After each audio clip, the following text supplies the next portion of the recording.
یہاں ایک بڑی قابل غور بات ہے، کچھ لوگوں کو مسئلہ ہوتا ہے اس بات سے کہ نبی پاک صلی اللہ علیہ وسلم کے علم مبارک کے بارے میں بات کرتے ہیں۔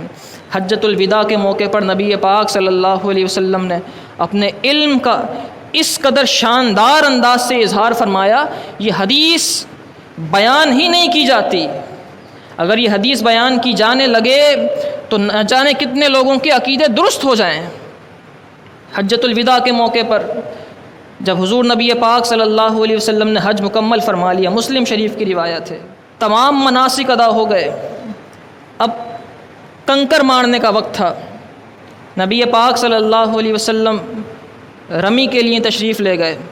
ایک صحابی رسول آپ کے پیچھے یوں کپڑا لے کر کھڑے تھے اور نبی پاک صلی اللہ علیہ وسلم رمی فرما رہے تھے، کنکر مار رہے تھے شیطانوں کو۔ اس وقت نبی پاک صلی اللہ علیہ وسلم نے ارشاد فرمایا، حضور نے فرمایا، خذوا عنی مناسککم لا ادری لعلی لا احج بعد حجتی ہذہ۔ حضور نے فرمایا، اے لوگوں، مجھ سے حج کا طریقہ سیکھ لو، ہو سکتا ہے اس حج کے بعد میں اگلے سال حج نہ کرنے آ سکوں۔